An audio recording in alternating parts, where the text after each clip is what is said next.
When I phoned Moshe Safdie to tell him that he was the recipient of the Canadian Jewish Literary Award for Biography for If Walls Could Speak, My Life in Architecture, he expressed his regrets for not being able to be here today because he was in Israel studying the plans to update Ben Gurion International Airport, which he designed in 2004. Building an airport in Israel is a challenge, and even more of a challenge after recent events. If Walls Could Speak is a memoir about more than 5 decades of imagining and designing. This is a book of many parts, illuminating various aspects of his complex mind and his thoughts about architecture, geography, art, and life. He mentions many of his iconic projects: Habitat 67 in Montreal, the Wailing Wall Plaza in Jerusalem, the Yad Vashem Holocaust History Museum, and the National Gallery in Ottawa, and many more. Before you get too enthralled, he also designed Terminal 1 at Pearson International Airport in Toronto.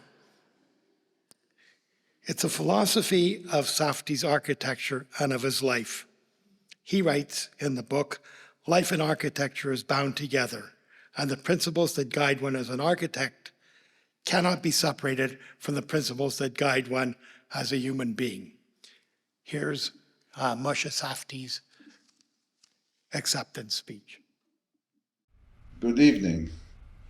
I'm Moshe Safdie. I'm deeply honored to receive the Canadian Jewish Literary Award for Biography and Memoirs.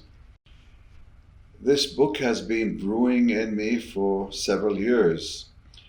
And ironically, it was COVID that gave me the opportunity, and I sat down and with the hope of sharing my 60-year experience as an architect, and I suppose the journey as a person that I went through from Israel to Canada to the United States and to many other countries in between.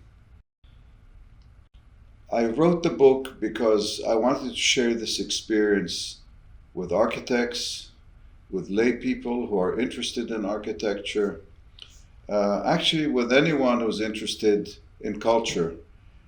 I feel that architecture is a very misunderstood profession.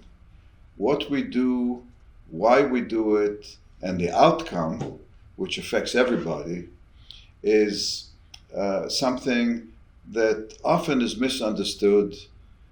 People think of it as more a matter of fashion. People think of it in terms of likes and dislikes. I hope that this book, for one thing, will give a deeper appreciation of what is a good building, what makes a building perform well, how do we assess it in terms of its impact on the quality of life, and what we as architects go through in an attempt to achieve it. The story is told through the experiences of specific projects, personal experiences. I touch on Israel, I touch on its impact on me, my return and work in Israel in the 70s and 80s until going on today. I hope that for those who read it, there will be some insight and pleasure. So much of architecture is explained in academic terms. Often I go to the reviews at Harvard or other schools of architecture and listen to the discussion about a design, and I, an architect, can hardly understand what's being said. So how would a layperson understand what's being said? I tried to tell the story of architecture through specific projects, through the experience.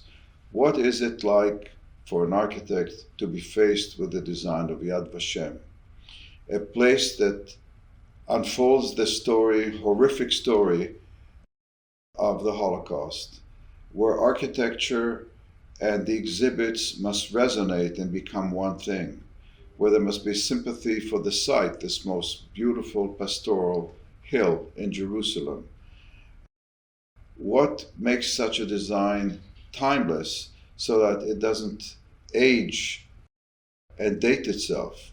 I look at Habitat today, it's 60 years old plus, and I think if it was built today, it would be as fresh and relevant as it was 60 years ago.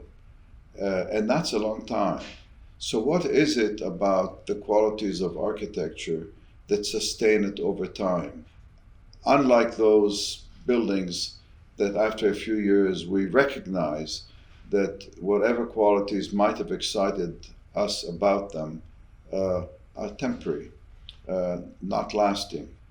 And finally, there is a question of just a building beyond its defined program. How might it uplift the spirit of the people using it? How might it raise their quality of life, their expectations, their contact with nature? And so that integration of nature, of plant life into architecture has been a central theme in the work as I explore in the book from project to project. And I hope that this kind of journey of how buildings and why they were made would be informative and hopefully enjoyable. Thank you very much.